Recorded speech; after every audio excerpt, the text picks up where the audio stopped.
I'm Johnny Nixon. Welcome to the Boardcast. Today I have a very special guest. It ain't special. Oh, yeah. Directional drilling extraordinaire. Yeah. Mr. Michael Price. Hello, everybody. How are y'all? How you doing? I'm all right. Trying to get better. Yeah. Hell yeah. I'm glad to have you on. I'm glad to be on. Yeah. I've known each other for about, 10 years? Roughly. Yeah, you were my last boss before I started contracting. And That's special there. yeah, and we've kept in touch. Here we are. But there's been a lot changed since then. There most certainly has. So why don't you start off, tell everybody a little bit about Michael Price. Maybe a summary of your experience. Well, I've been in the industry for roughly 16 years.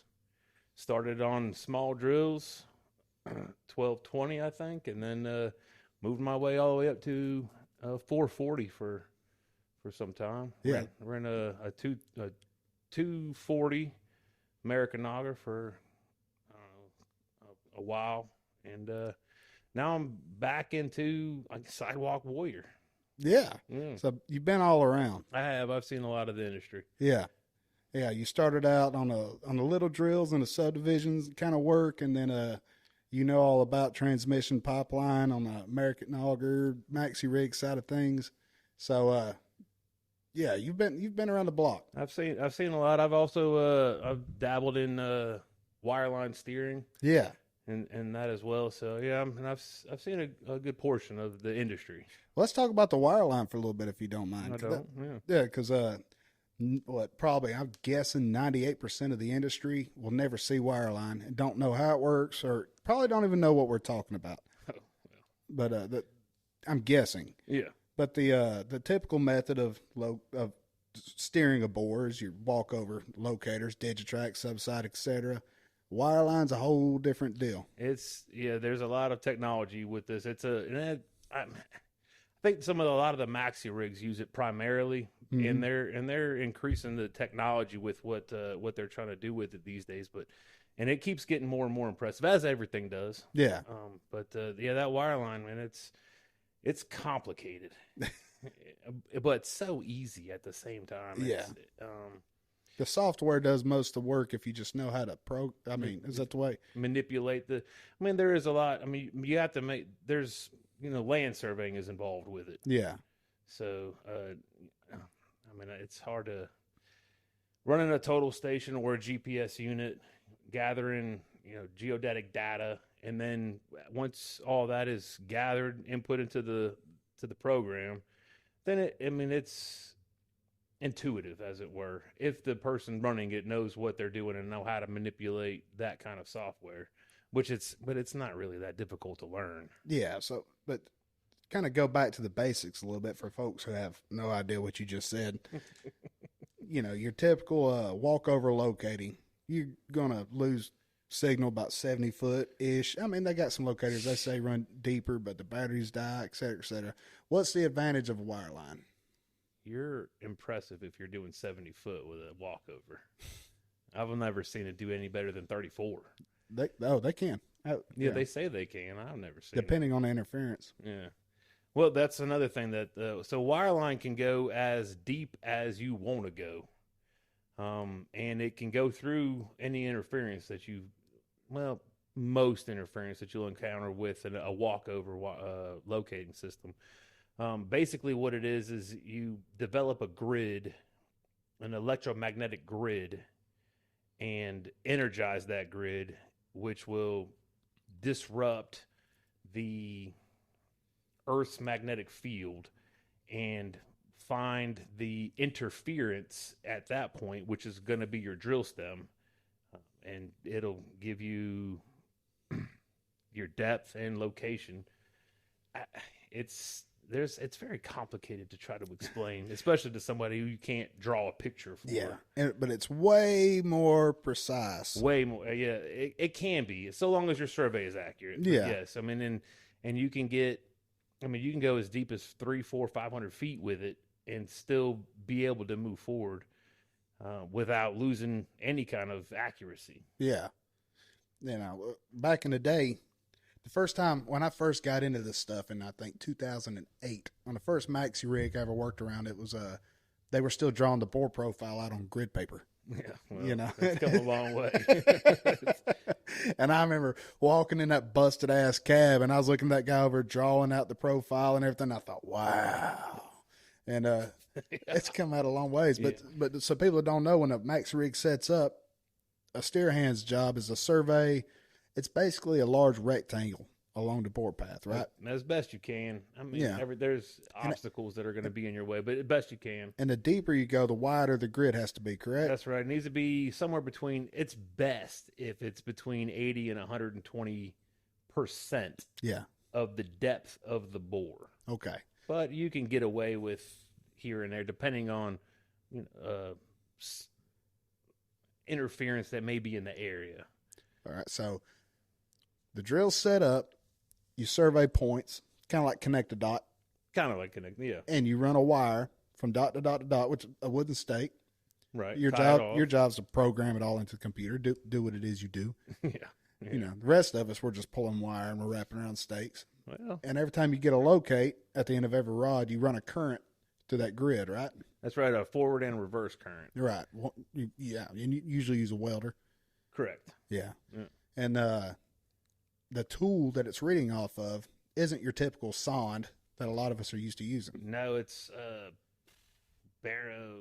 Damn, I can't even remember the name of it now. We used to call them probes. There are probes, Yeah. but it's damn if I can't remember the name of what it's made out of. But what everybody claims is the technology that they use for military seeking missiles. It's some of that old technology that they've let go to the public, and that's what a lot of the gyrometers, I guess I think they call them, where it reads your X, Y, and Z axes, and it could tell you, it basically tells you what the probe would, what your sonde would tell you with a zenith. A zenith. Did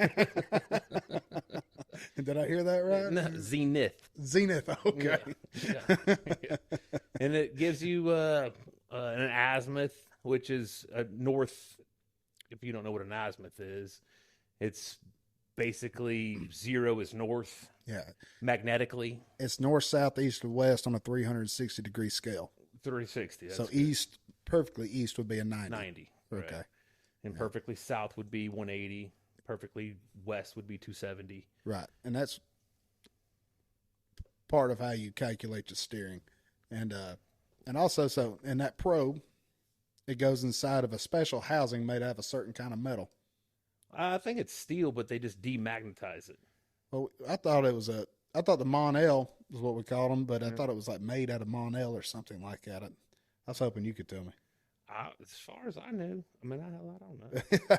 I just know how to work it. I don't know but how it to doesn't go inside a standard metal. It's got to be, It's got to be demagnetized. It can't have any magnetic, because that when you're doing probe in a traditional wireline, not gyro, but which is a newer technology that they're using these days, and it's pretty impressive stuff. But that the Mon-El has got to be demagnetized, because the probe runs off of magnetism. So when the coil that you pull on top of the ground that goes from stake to stake to stake, each stake has a coordinate that is programmed into that is input into the program, and when you energize it, then you're basically essentially creating a magnetic field.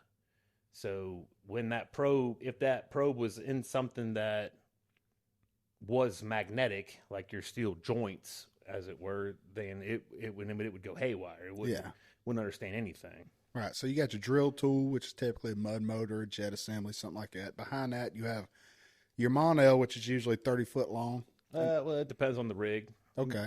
They're shorter. They can be shorter, 15. Okay. And then your probe goes inside of that, and then there's a wire going from the probe.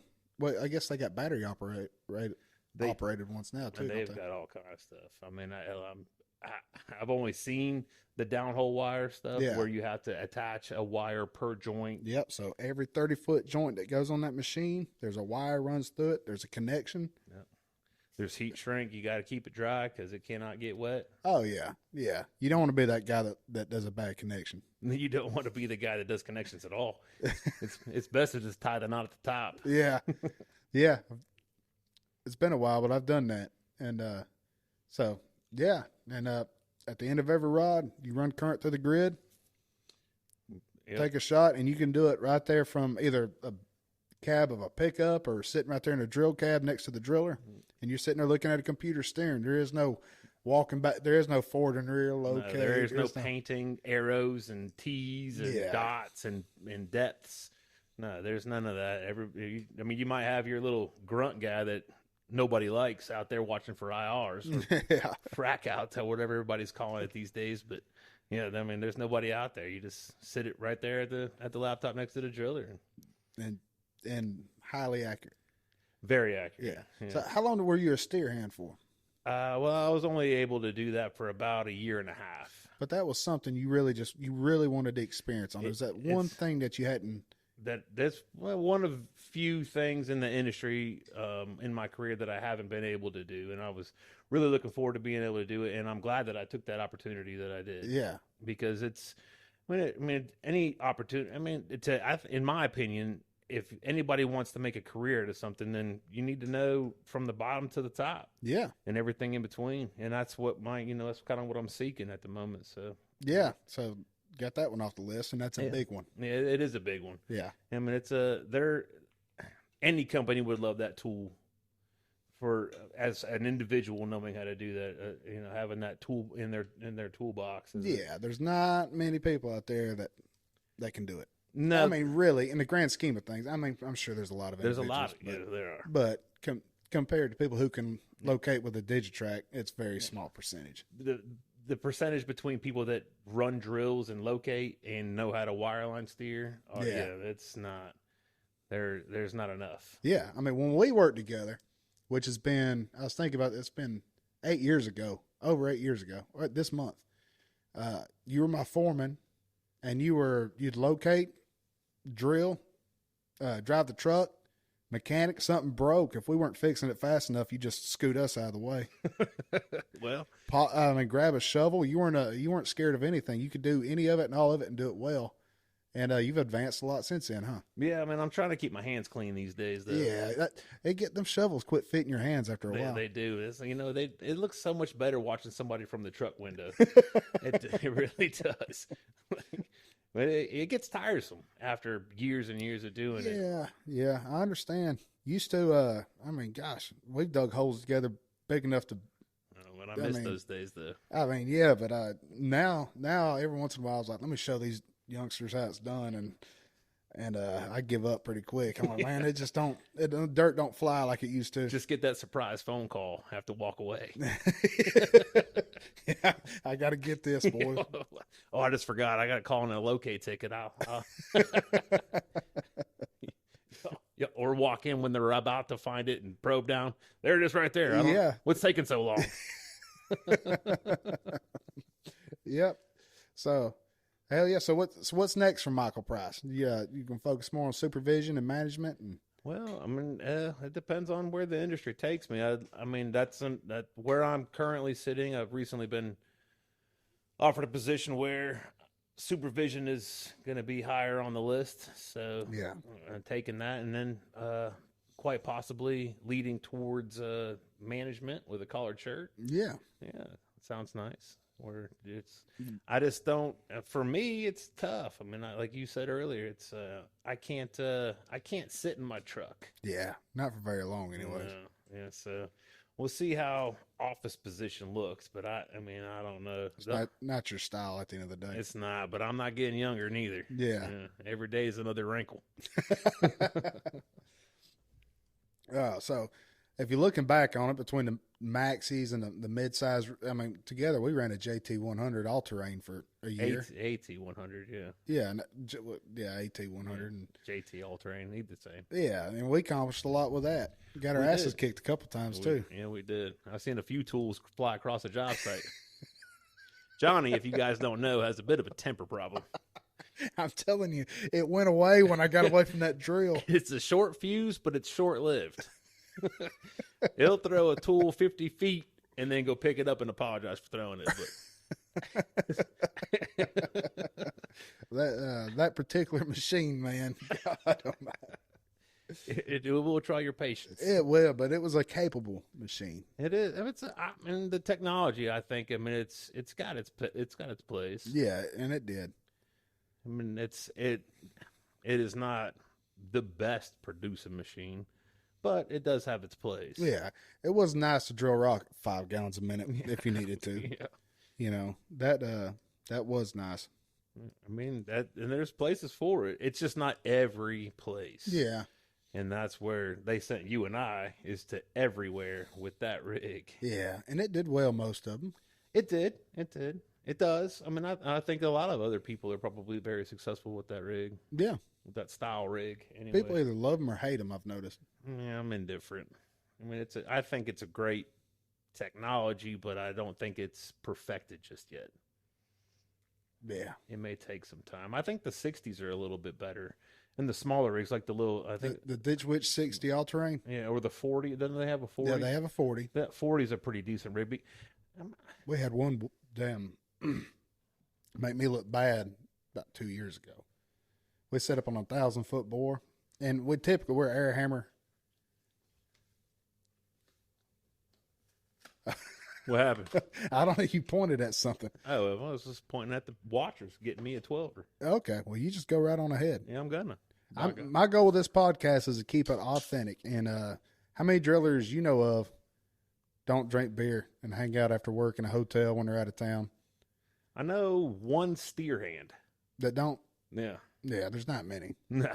So we're keeping this authentic. Yeah, and we're drinking White Claws. Yeah, well, you are. That's the you're drinking that Kid Rock Special. Yeah, that's it. That's it. I actually bought this for old time's sake. Yeah. But what the hell was I talking about? I think the AT. Oh yeah. So we set up on a 1,000-foot bore about 2 years ago. We're primarily air hammer, and we're very successful with them. But this particular bore, about halfway, it was down a big hill, go up under a creek, and just pop out. Really not a difficult shot. Rock really wasn't that hard. But about halfway through the bore, there were these underground springs surfacing. And of course, at first, we blew up in it. And, well, that can't. But the inspector said, nope, you can't blow that up like that. So we ended up moving the drill back like 200 or 300 foot and extending the bore to 1,000 foot. And when we tried it again, we come underneath these underground springs about 50 feet deep. And I kid you not, they called me and it said, it looks like we have hit a 6-inch water main. Good God. But not only was it just water shooting out, there was no air whatsoever. But the beach sand, the sugar sand, this is in Alabama, the sugar sand, it dumped like dump truck loads of beach sand off through the woods. It overflowed silt fence with sand. And when you had the hammer on? Yeah. Only when you had the hammer on. Yeah. And, and we were successful to hammer 99.9% of the time, but that was that one bore where we failed miserably. And I was like, I can't, what the hell's going on? And a guy come in there with a little AT-40. Every time he'd lose flow, he'd just pull back, get his flow back, and he just put it right on down through there. And I had it done in about a week. And so they are capable machines in the right spot. There are. I mean, I've been in a spot in Virginia area where we lost flow. Pumping with a 100. About 125, 150 gallons a minute, and lose flow, and then just dial it down. I mean, to 5. Yeah. I mean, I'm just keep it wet. Yeah. And keep on moving forward, and when you throw the reamer on there, obviously you open up your annular space and everything. You get your better flow and your returns back. Yeah, but I mean they are good machines. I wouldn't promote one personally. Just keep the toolbox close by. Yeah. Comfortable cab. Took some good naps in that thing. some decent photos. Another thing about that AT, and that's which differs from a mud motor. If anybody knows a mud motor and the AT, is the AT tooling is so short versus a motor, so it is a slower drilling and penetrating, because you can't push on it.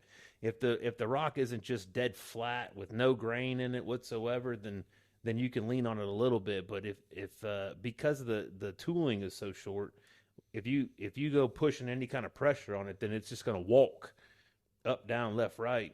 And you and I have seen that in Siler City, North Carolina. Yeah. Where we were doing maybe a joint and a half a day. We couldn't put over 7. We had to set the cruise at 750 psi, which was nothing. Thrust pressure. Anything more than that, it would walk. It'd follow the grain of the rock. We located that damn thing every foot. Yeah, well, I think that was finally our third or fourth attempt before we finally just had to slow it down. Yeah. And I think one day we might have got one rod. Yeah. And it wasn't that bad a rock. We just couldn't apply any pressure or it would just shoot off. And I think that's where like a mud motor, which requires a lot more flow, is going to be you're beneficial or lengthening that tooling to keep it stiffer. Yeah. So where you're not relying on the narrow joints behind it that are a lot more pliable, malleable, flexible to walk on itself. So there's a lot of ups and downs to that rig, and I just don't think that they're far enough along with it yet. Maybe they don't have enough feedback. Hey, there's some feedback. Make your tooling longer. Yeah. Stiffen it up so we can throw some pressure on it,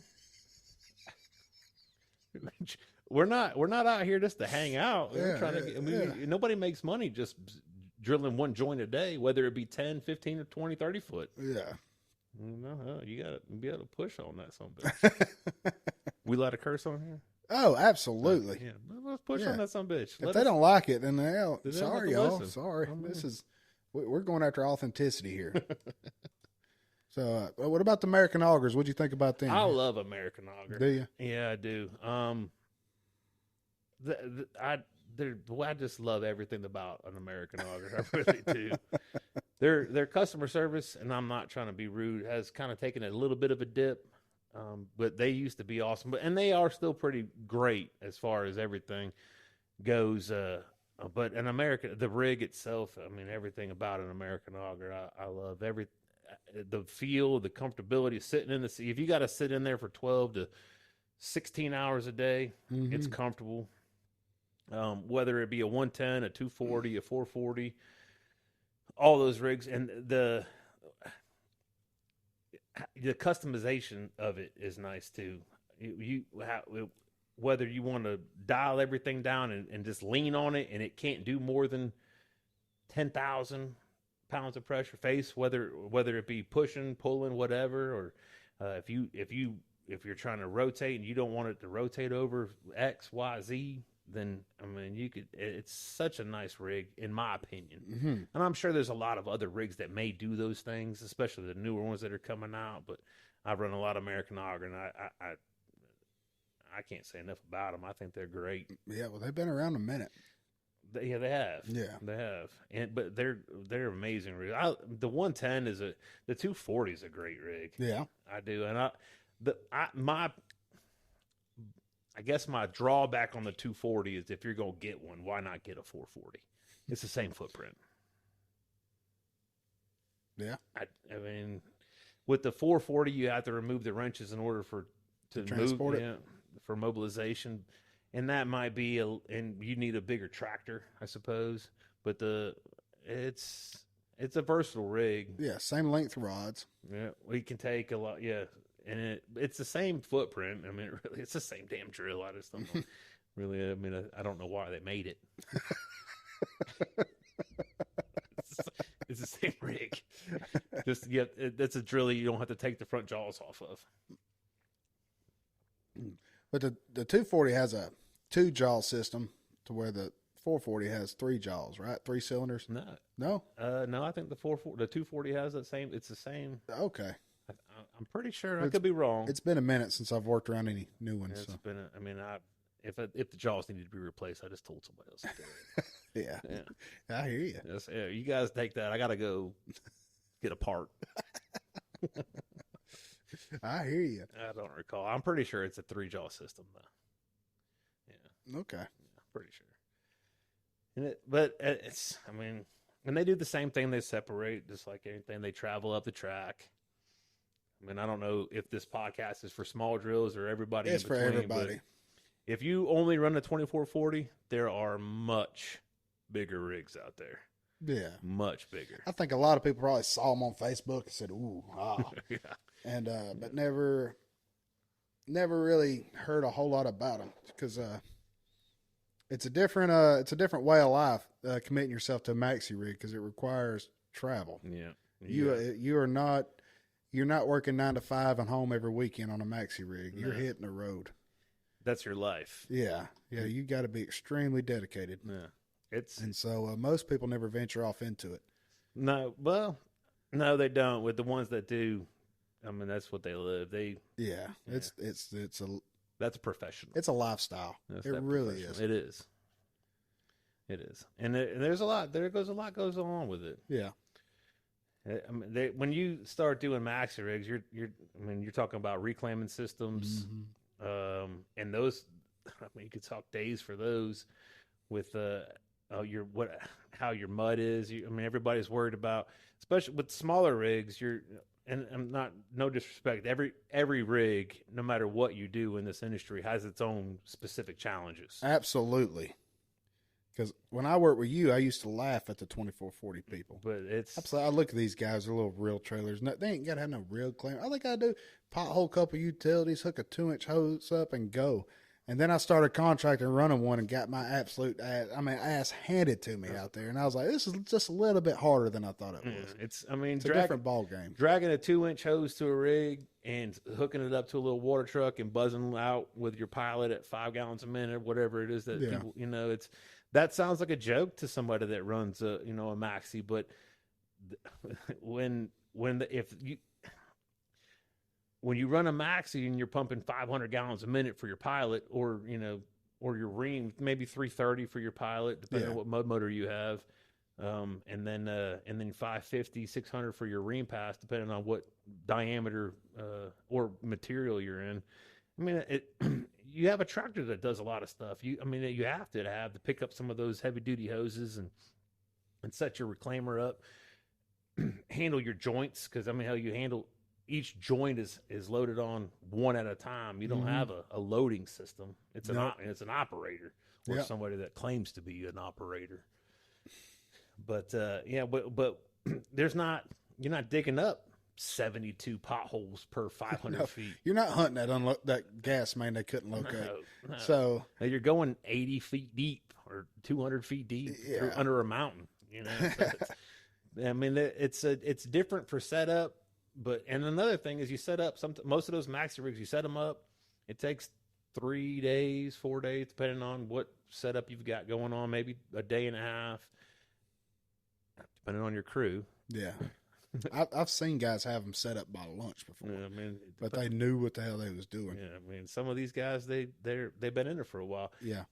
I've been around a lot of union cats, and not to say anything negative about union cats. It's just a lot of times you get guys that had never seen this before. Absolutely, yeah. You got a couple company hands that are on site, and they know what's going on, but it takes them a little bit longer to set up some of this equipment because you got to train somebody that's never seen what a pipeline industry even looks like. Yeah. They're just a labor hand. I was invited to visit a union maxi rig job site once. I was passing through Ohio on the way to my new job, ironically, but I was invited to stop by. And so when I pulled up here, they had been on this board for a while. It was a Vermeer 330. And I knew the driller. He had just gotten hired on. And nothing against unions, but this didn't make any sense to me the way they operated. Everybody's pay was based on seniority, not position. And everybody had their own job, and that was their job. That was it. If you were the truck driver, that was it. If you were the mud man up on the reclaimer, that was it. Driller, that was it. There was one guy, his job was to operate the pit pump. I'm talking about a 6-inch Godwin pump. That was his job. Just to watch the throttle. To sit there and monitor that pump. And the driller that I knew had just gotten hired on, he'd been around drilling for years. He knew what he was doing. He was at a lower pay scale running a Vermeer 330 than the truck drivers or the guy running the Traco or the guy sitting on the bucket running the pit pump because it was seniority based.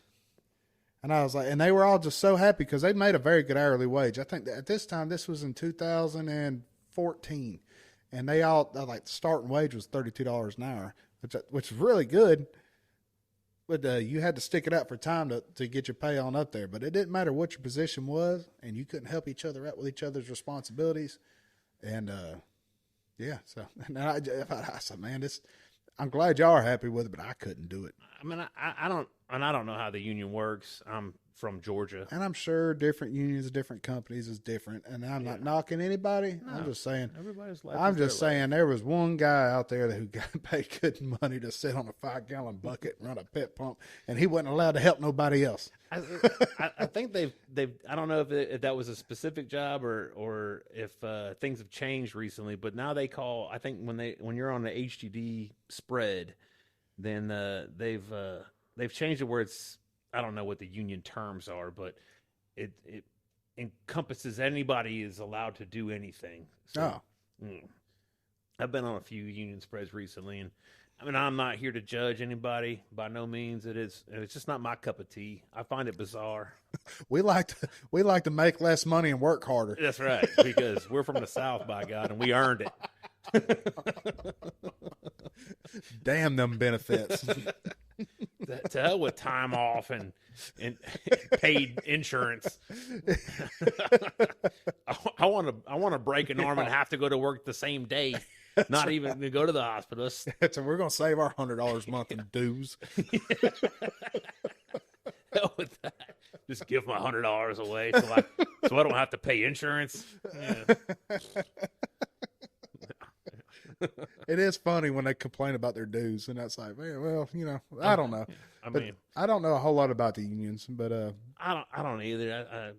Again, I mean, it seems like it's a pretty good deal, and in drilling, I mean, I think that they're allowed to. I can't remember the term that they use, but people are allowed. It's not just somebody sitting on a tractor watching one dude shovel hoses around and just going, well, I'm gonna surf my TikTok. Yeah. Well, this dude busts his ass.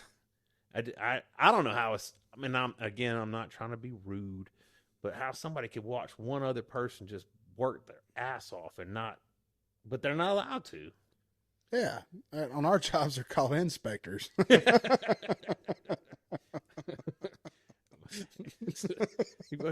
mean, just to jump down and help one dude out, drag something somewhere or something. You can't do nothing. You can't even direct them. It's like it's just.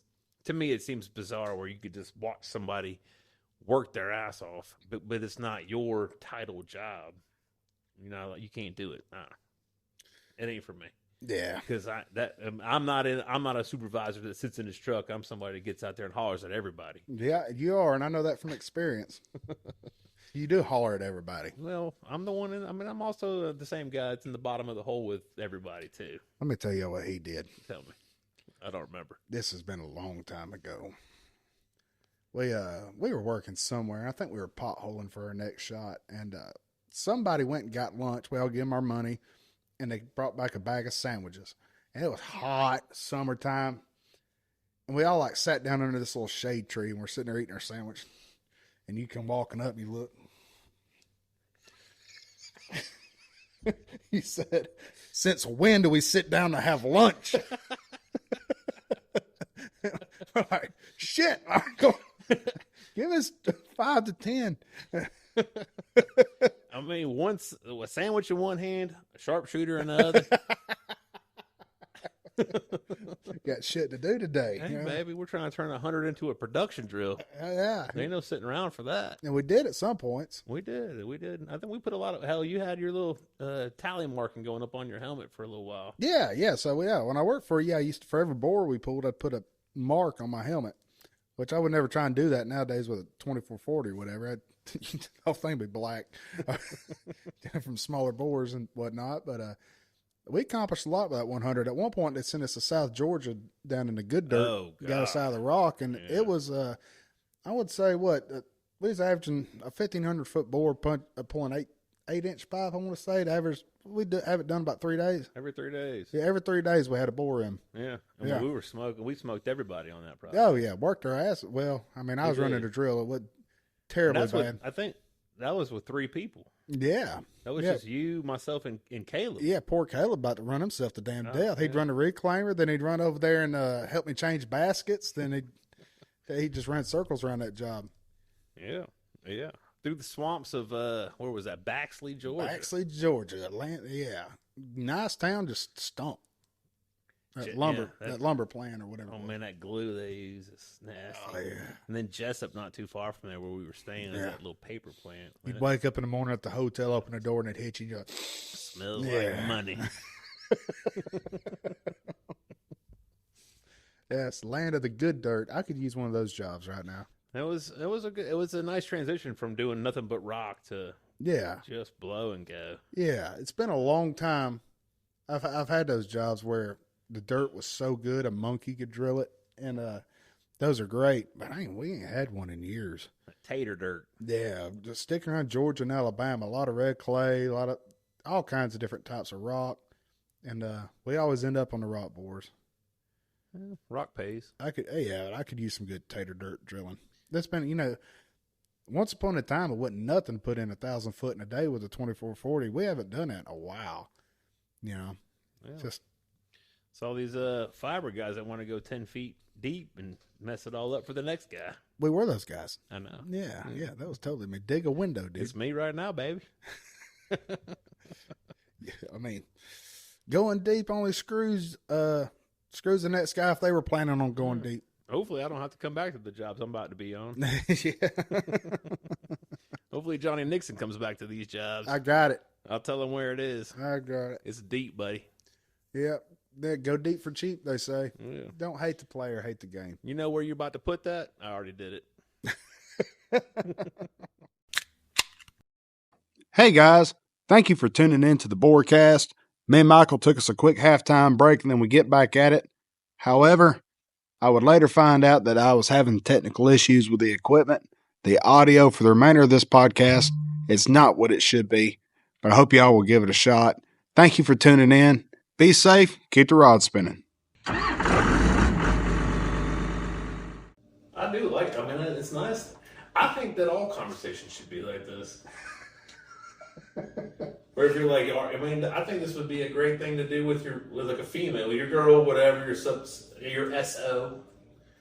That reminds me of something you told me one time, because we used to, the company we worked for, they required us to pothole, not only pothole, but dig windows around everything.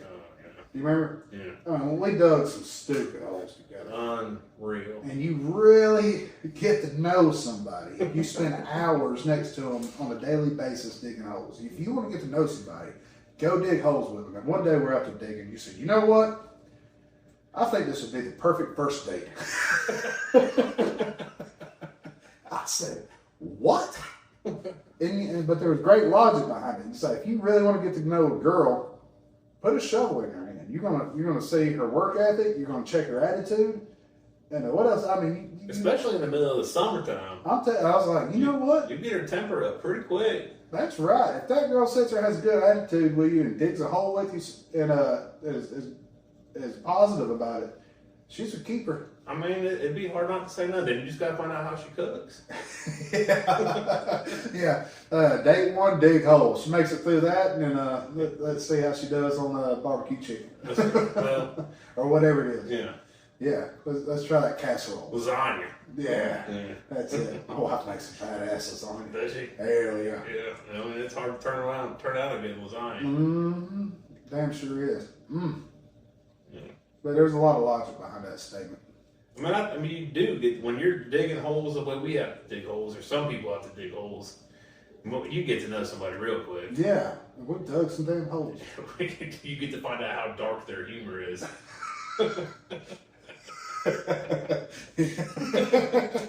Yeah. There's a lot of jokes being told digging stupid holes in rock. You really get to know somebody. That is for damn sure. Out of all the drilling I've done, I think some of my favorite times are digging holes. Yeah. just around a couple of guys and just doing what a couple guys do.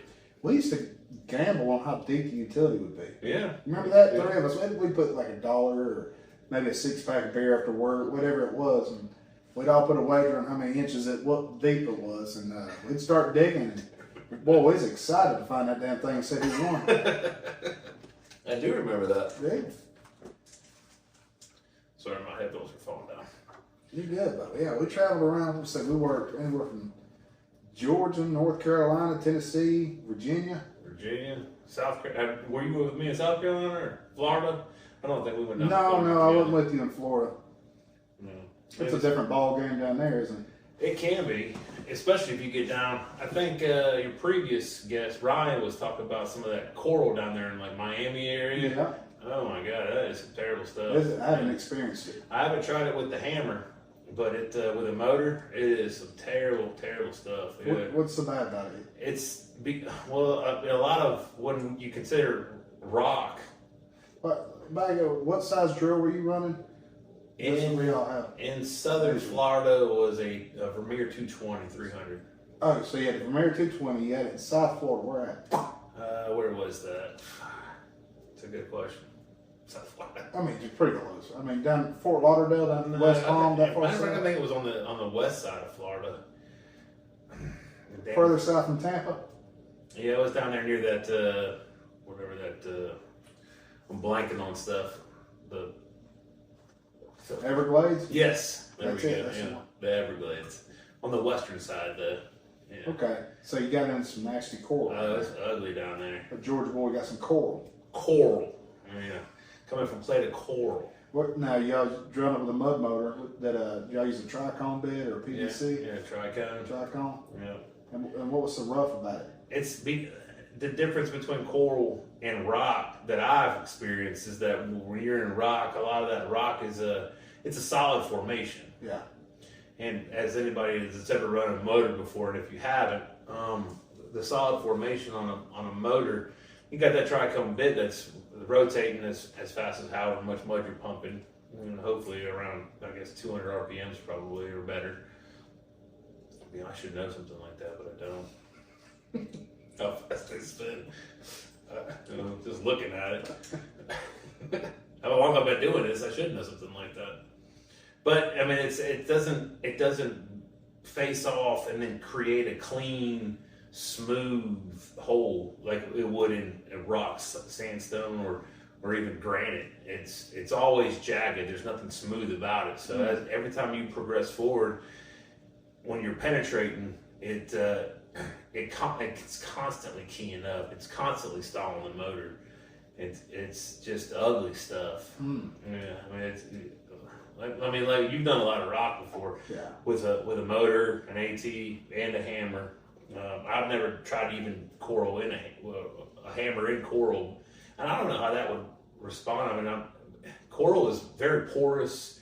There's a lot of gaps, a lot of voids in it, and usually you're going to find a lot of groundwater. Yeah, in Florida. You know, so running a hammer down there, I imagine you're going to make quite a bit of a mess. Yeah, probably. Depending on your depth, maybe not even. Depending. Hopefully your driller's got a poncho of some sort because it's coming back out somewhere. Yeah, that ain't no fun. We got groundwater. Period. Yeah, especially when you're staring down the barrel of the gun. Yeah.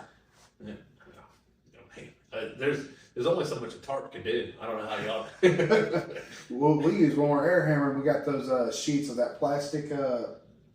I forget what it's called. But they're designed to lay down and drive equipment or trucks over a soft surface. Yeah. And it's the same size as a sheet of plywood, but it's plastic, and they're great. Yeah. I mean, they're great. I bitched about buying them because they were like at the time $250 a piece, and I bitched for like an 8x4. But that being said, it's been 4 or 5 years ago, and we love them things. We carry them with us everywhere, covering up holes, safing holes, putting over the pits when we're air hammering.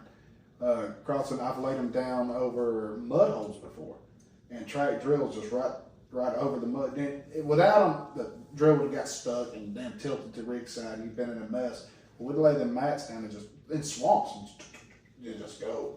They're fantastic. Yeah, I mean, I've never seen. I've seen some of them that they do for crossing over on transmission side that are similar to that. I don't know how heavy these things are. The ones I have you drag around by hand. Oh yeah, these Big, were. you're talking about the big ones. Yeah, they're big, thick plastics for crossing over shallow, high pressure gas mains. Yeah. They don't like you driving over those. No, they don't. They nut up pretty good on that. Yeah. Doesn't matter what utility you're drilling for, they don't want you. Don't drive over them. No. Yeah. So. Yeah, I did that once. And I asked you that for it too. When I was a youngster. They mean business when it comes to that high pressure stuff. Yeah, they don't cut no slack. No, they don't. It's not a laughing matter. I assume there's probably a reason for it too. No, I'm sure. Yeah. I'm sure. But they should learn to grow a sense of humor about it. So some of these inspectors take their job a little too seriously. no, all jokes aside, some of them do. Yeah, really. Yeah, inspectors remind me of police officers. Most of them are good people trying to keep you safe and compliant. Then some of them are narcissistic assholes that have no business having authority over another human being. And God, I've had. They tried to be a driller and couldn't cut it. That's it, and they're ignorant too. They see drilling and they just assume the contractors is getting rich over there, and they get mad about it. Yeah, but I know that they have because I'm convinced, and I've never been. That's one of the part of the industry that I haven't even tried to explore as being an inspector. But I am convinced that there is a class, at least a 2-day class, to become an inspector to get your certifications of strategically where to park to be slap ass off in the fucking way.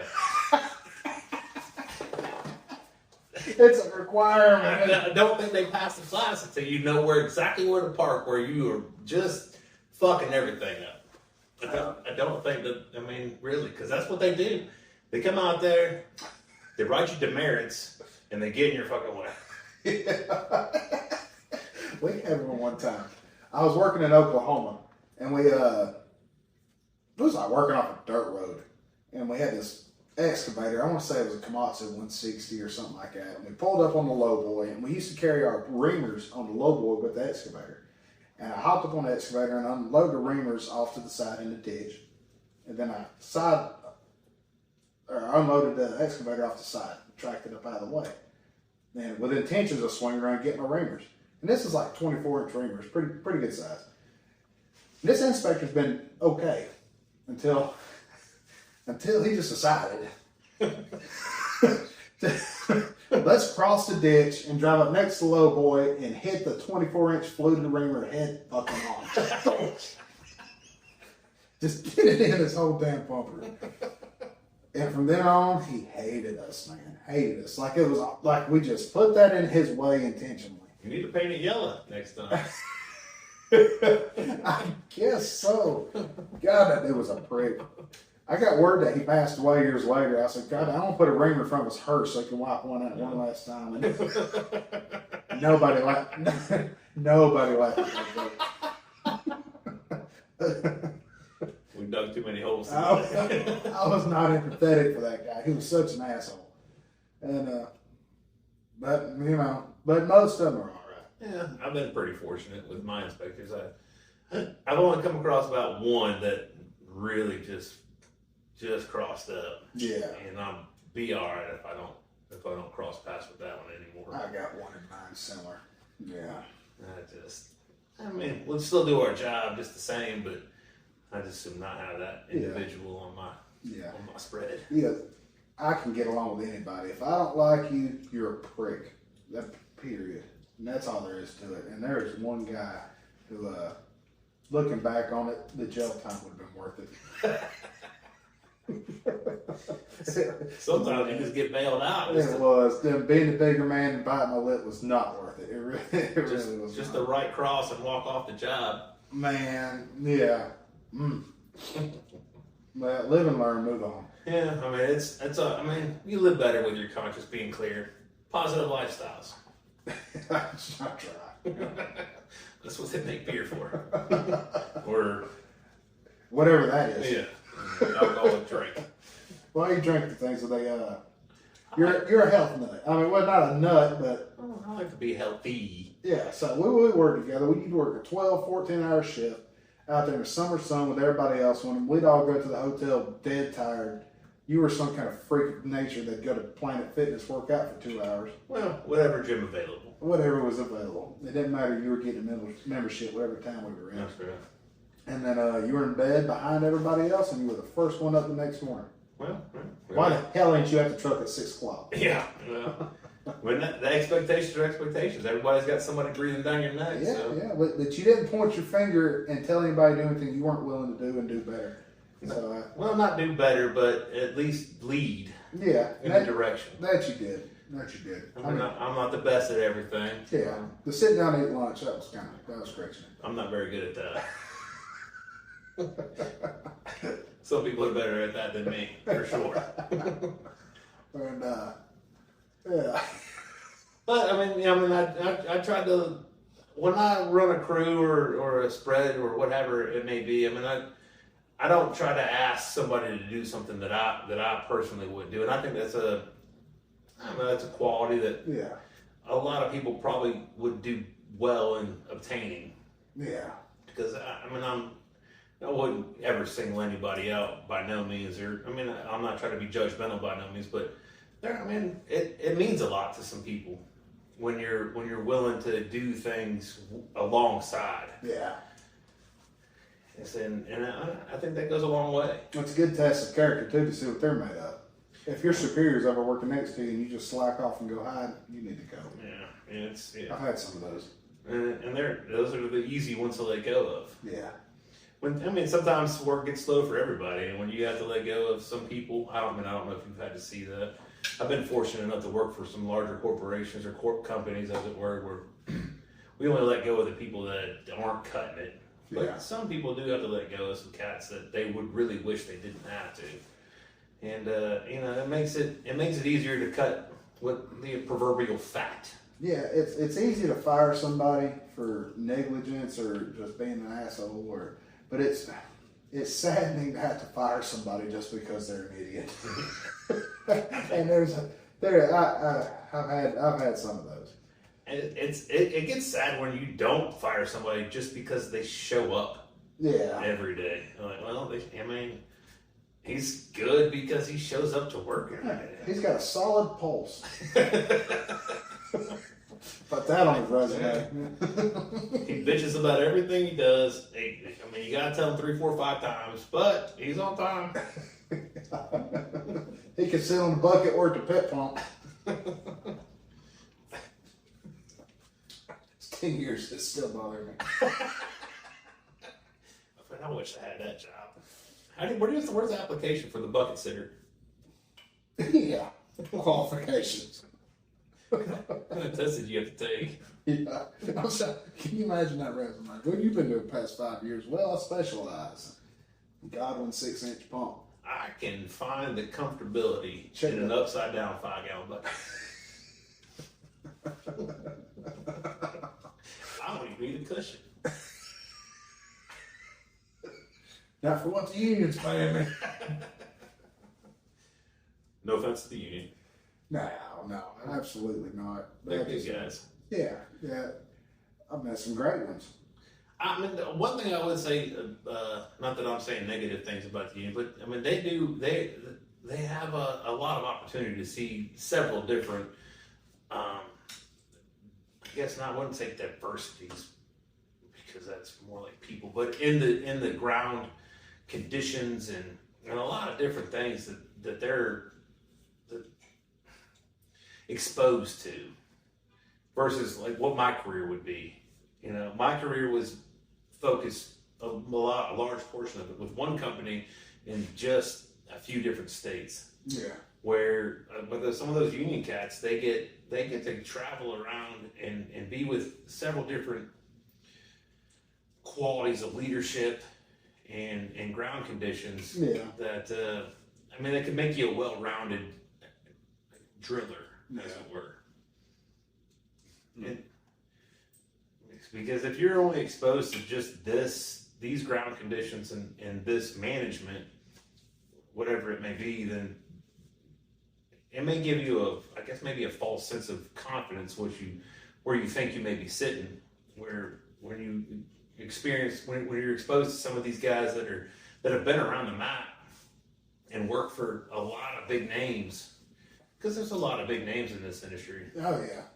A lot of really successful, very bright, intelligent guys that would just blow people away when it comes to, especially, and not to be disrespectful, but some of the small drill guys that, their job is difficult, but when it comes to that big stuff, science is like it's a whole different ball game. It really is. It really, really is.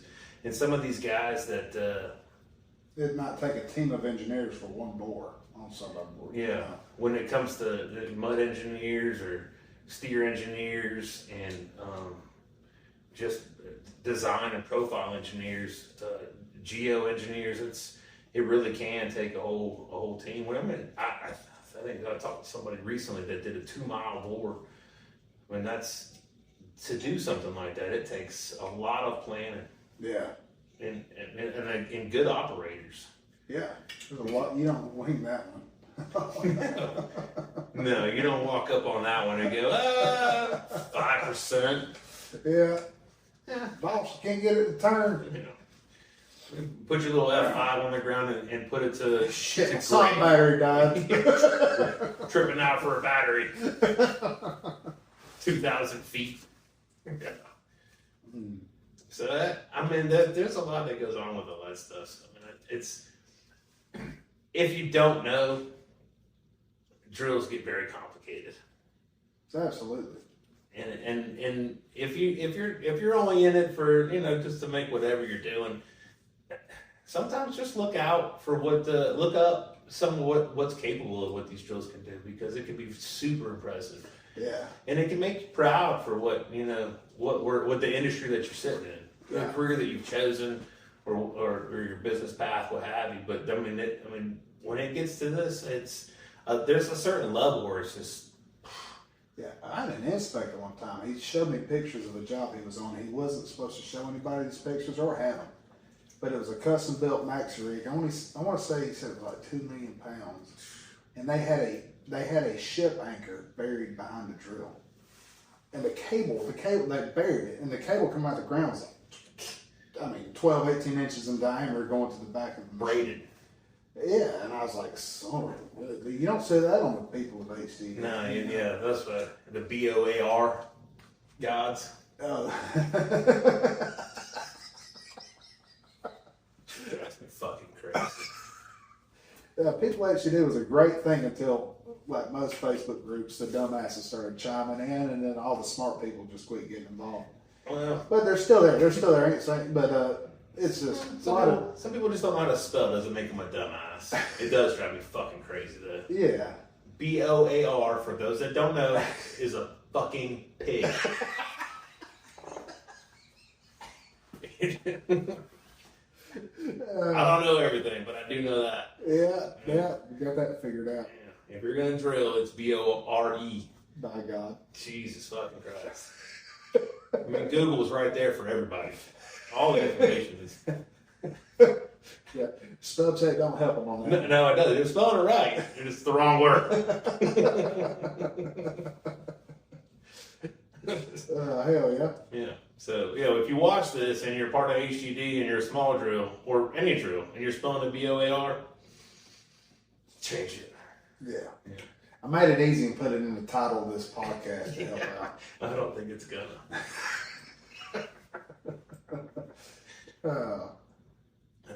I think somebody needs to make a Facebook page that says it's BORE. Yeah. Either way, that's my little vent. That's your pet peeve. Yeah, it just does. Well, it's one of them. You're one of them. And lunch.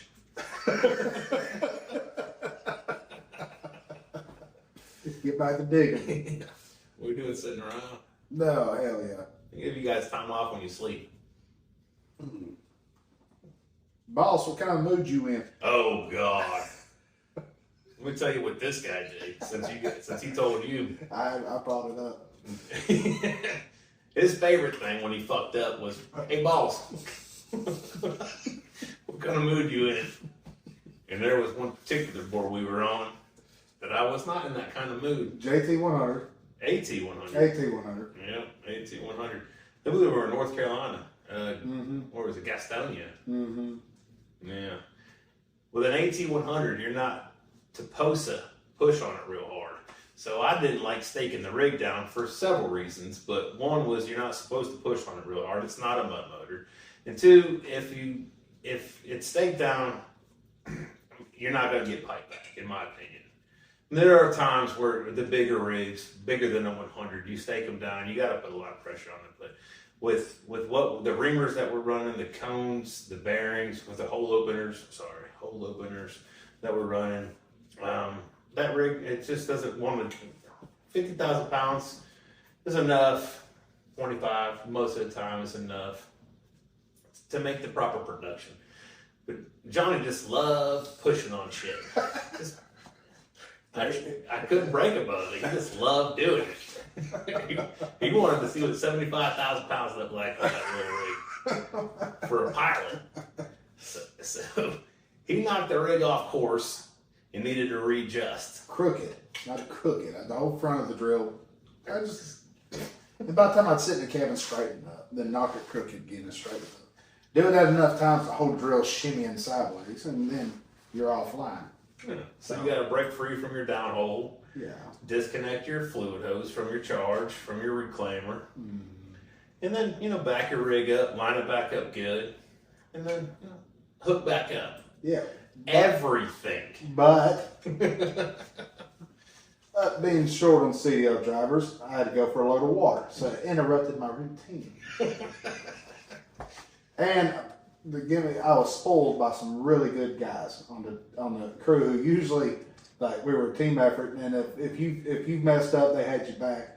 Yeah. But this one instance, everybody missed it. Well, everybody missed it, and that's one thing I've been blessed with. Always a nice team of great guys.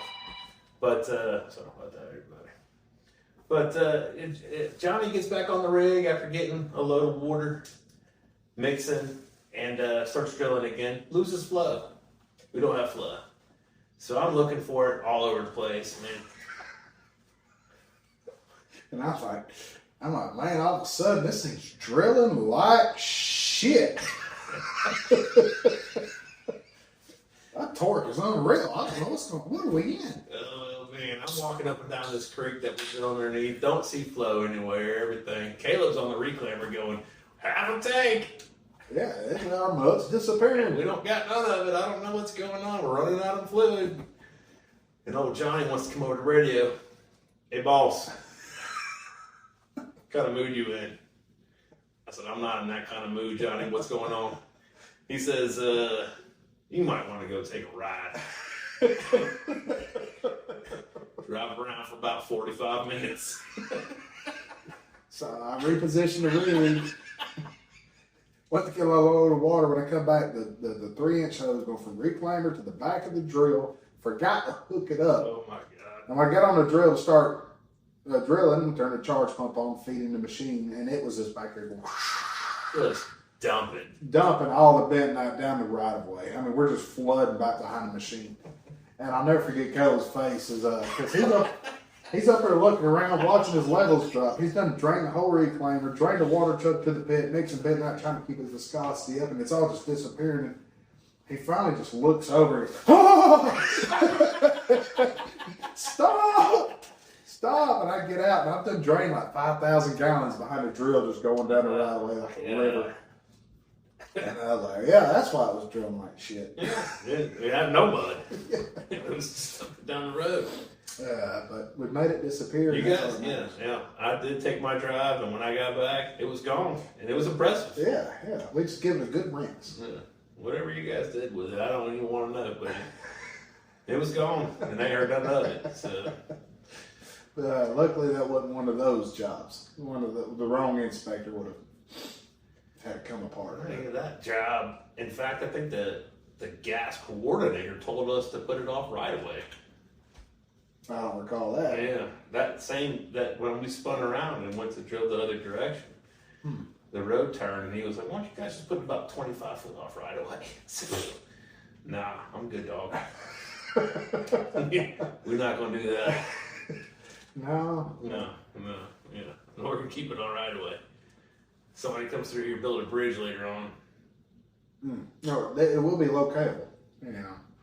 But I could use a good job like that now. Laid back. Off right away. Nah, well, I'm just saying laid back, good atmosphere. Yeah, I could use one of those. They're getting tighter every day. Man, yeah, they are. You just, it's hard to find jobs like that. I mean, well, I'm going to New Mexico. They don't care. Where? New Mexico. I worked out there a long time ago. They probably are still the same way. They don't care. The dumbasses are, now, granted, I was a laborer at the time, rookie driller. I was learning how to drill. And I was 19 years old, 20 maybe. And all the ground out there was cobble. This was in Santa Fe, New Mexico. And the pipe, they didn't have that coating like we have here. They would wrap it. Well, like a mummy. Like wax wrap? I don't know what, I can't Tar remember. wrap? There's this white damn tape. And two laborers on each side of the pipe would sit there and just go all the way around it and wrap it. And then we would pull the board pipe wrapped in this tape through cobble. Now, would you like to take a wild guess as to what happened? Came back perfect.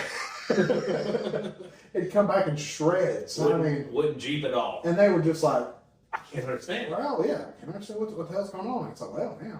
We're going to have to dig back on it and run a Jeep over it and find a spot that it'll pass before we can cut the rest of it off. And that's what we did every board, basically. That's probably the worst ground I've ever seen. It was kind of stuff you dig a pit and it just kept. Try some, where is that? Bristol, Tennessee. That's a trash ground up there. Oh, really? What's it like? It's blast. Lots of blast. Oh, so, okay. So, it's all disturbed ground. And backfilled with only rock. Mm. Yeah, it's terrible. I had one of my drillers. You know him. I'm not gonna mention names, but he when we were reaming through it, we probably swabbed one joint for 2 hours for it to clean up. And 17 foot deep, it just caved in from the surface. It started an IR right there. Because it was it was right in front of the speedway, whatever, Bristol Motor Speedway. That's what we were doing, we were drilling their little driveway. Mm.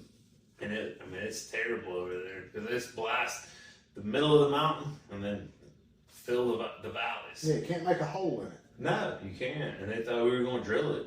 It's like, man, some of these locations drills aren't magic. No. The people that run them are. Well, that's one of the problems I have with this industry is if you think about it, it's one of the few industries where the customer really can't see what they're paying for. Yeah. If you think about it, and they don't understand the struggles that we know just by looking at gauges and watching mud. Well, experience. Yeah, but you know what I mean. Yeah. And the customer gets confused when you're asking for more money. Like, well, they don't have your pipe in there. Me and Ryan was talking about that stupid railhead adder. It's stupid. I don't know if I'm allowed to say it, but I'm on a project now where it's that railhead. But when you hit it, they want you to start with it. Yeah. Well, the railhead's supposed to be a soft rock tool. Right. Here in the great state of Georgia, it's either rock or it ain't. It's either clay or depending on where, but it's clay, rock, or sand. But there is some damn clay around Atlanta. I've hit. It's gonna sound stupid, but the hardest freaking dirt you can imagine, and that's the kind of stuff where you can justify that additional price under the railhead. But they ask you, is it rock? No, not really. It's just fucking hard. If it takes me all damn day to drill 400 foot, it's hard. Yeah, that's soft rock. Yes, but I'm not the inspector, but unless he's got a reclaimer testing our fluids. Yeah, but I don't know. It's a pain in the ass. Yeah, I'm learning. Yeah. Stepping back to the smaller rigs and to me, the railhead is just a tool to make the customer feel a little bit better. Yeah. When they want you to go in with it, because I can drill the same ground with a tapered bit, then I can, as long as my bolts don't shear off on the bit, it'll drill just as good as a railhead. It might not. And harder soils. It may benefit a railhead to put 2 more teeth right there in the middle to penetrate the center. Penetrate the center, keep you off that nipple. Yeah. Because I mean, if you're getting that conical shape, then you're going to be deflected one way or another. Yeah. Well, I mean, if you're doing the conical shape, it's just too damn. It's time to bring in hammer, AT, whatever. Mr. Johnny Nixon Utilities. That's it. Yeah, let him come in there and sort y'all out. That's right. I got you covered. He's the ace boom coon when it comes to that. That's not offensive, is it? I don't know. No, Trump's president. Everybody's tired of weakness. He's the one to call if you got if you get conicals. Nixon Utility. We typically do end up doing the rock on most projects. If it's a bigger project with multiple subcontractors, we typically end up doing the rock gaps. And I'm not sure if it's a good thing. It depends on what you consider good, I suppose. I mean, as long as it keeps you busy. Yeah. Keeps the revenue up and keeps you in the green for the black. I like it because, we're harder to compete with in rock. And because to excel in dirt, you need a lot of cheap labor and you need to cut corners more around utilities. That's really what you need to do when you're doing fiber to be ultra successful. To where I don't like doing that. I don't want a bunch of illegals, or I don't want to have a bunch of guys where I'm paying them shit on a 1099 hauling for me. I don't want to do that. I want to have a select group of good guys that we're a good team, and rock. That's where we can do that and do all right at it. I mean, if you're successful at it, I was doing some quick analysis earlier this afternoon, and really, if you're doing rock, and I was trying to explain to somebody earlier that if you're doing those rock, if you're super successful at it, you can get ahead of the dirt prices, like what you're saying. But a lot of times when you're coming in behind and you're only doing these rock bores that are 200 feet here, move everything a mile down the road and do it again. Yeah. And you're spending 3-4 days on it to do a 300-foot shot. I don't know what your turnaround time is. Depending on what size hole opener you're using in these rock, and the density, the PSI. But you're making the same as dirt prices. Really? Yeah, as far as profitability goes. Right. By the time you add all that extra rock expense. And the time. Yeah. A lot of times, but I'd rather focus more on let's say 500 foot a week versus 2,000 or 3,000 foot a week. Right. Trying to find all these ghost utilities and dealing with all that. Yeah. That's one of the reasons I do it for rock. If you're doing rock and it gets soft, there might be a problem. But I tell you, one thing that's helped us out tremendously is we've discovered the PDC reamers. And you ever ran one? No. So I think this bore, we got a 4055 on a board now, and it's going to be the ultimate test on how much it can handle. He's sitting on a 10-foot rod. He's sitting on a 30-minute rods with an air hammer, which is pretty hard. Now, it ain't like stupid granite or nothing, but that's pretty hard. Yeah, hard enough. To drill. If it takes 30 minutes to drill 10 foot with a 4-inch Pioneer 1 air hammer, that's some pretty good rock. No steer? I didn't ask, because the rods that steer, it takes longer than just rotating. But typically we've run it on jobs where it's like 20-minute rods, 20-minute rods in rock, and that's pretty soft rock, and that PDC just eats it alive. And so we're going to really put it to the test. What is it? What does your returns look like? Is it chunking off real bad? What do you mean? As far with the air hammer or with the PDC reamer? Say that is it movable material? Yeah, it cuts really fine. It's been very impressive. It doesn't make sense looking at it, but it's been outstanding, and I'm blown away. But I really want to experiment with it and see, just because years ago they said the PDC. There was a fine line on where the PDC stops, and that's where hole opener begins. Mm-hmm. And supposedly they've changed something in the technology. It can handle a lot harder rock than than it could 10 years ago. Is it similar to the shark teeth? Where, I mean, do you have cones that rotate with bearings? No, it's got like the reamer we're using is a 10-inch reamer, and it's got like 7 fins around it, and each fin has this, like these carbide discs. Yeah, I know what you're talking about. Yeah, and I mean it doesn't even look like it doesn't make sense looking at it why it could work so well, but it really does. It's like a combination between a beaver tail and a stack plate.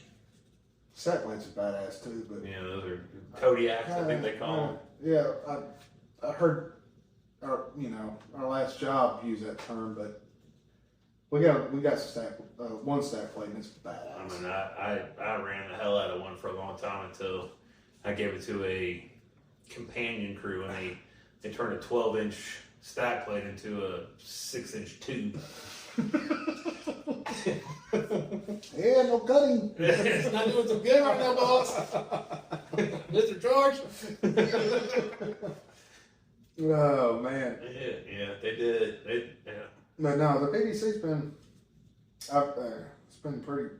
We're gonna put it to the test, and well, let me know, because let you know. If we because some of the project that we're on now, if we have some harder formation that we're allowed to get through, able to get through with some of these the tri-hawk or whatever y'all call them, the small. I'm still learning the small stuff. Tri-hawk, bear claw, rail. When I say railhead, I'm not talking about the specific brand. I'm talking about that just type of tool. Yeah, the three teeth that stick out front. The tri-tooth tool, which is great in the right circumstances, but I don't think it's a miracle worker. I even know the name of the teeth if I can remember it. I used to. I still do, but I can't remember right now. But either which way, the little insert teeth they're stagnant and they got a big ass carbide tip, and they wear out quick and break off, and they're hard to get out when they're fucked up. Well, yeah, if you start shearing them off, it's wrong tool. Right. So, which typically, if I got a dirt head on and we hit rock, I can feel it right then and there and know that's not railhead. But there's been more times than I can count where we have to go through, what do they call it, order of progression. You got to let the inspector see you put the damn, swap your sond over, go back in the hole, hit it, get nothing done. See, needs to be air hammered. And you just got to go through that process. That's what they want. That's why it's. That's why I say it's just increased price. You're just wasting time to try dirt with dirt, and then you're wasting time to do it with a hammer. That's what's up to the initial people that come through. Yeah, that's why I say it's just a tool to make the customer feel a little bit better about what they're about to have to pay. Yeah. But it's hard clay tool.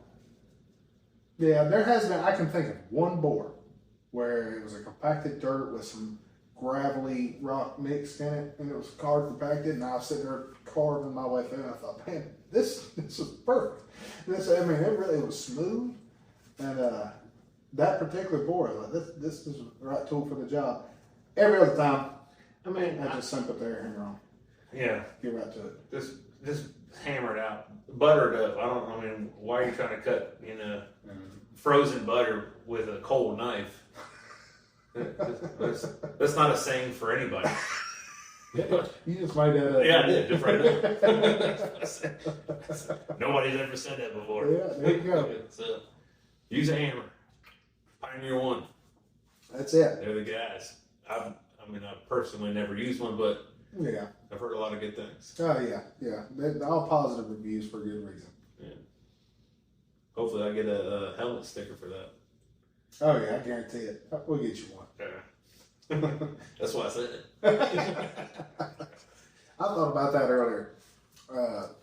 If anybody sends me a ball cap, I'll give you a shout out on the podcast. Yeah, a little ball cap shout out. Yeah, there you go. Yeah. But thought about that, but anyways, you ready to shut this thing down? Yeah, I gotta take another piss. Yeah. So usually by the time you gotta take the second squirt, it's time to just shut her on down. The skid marks are all cleaned up. Fresh out. All right. Until next time, thank you for joining us on the Boardcast. Michael, thanks for coming. I appreciate you having me. Yeah, we'll see you.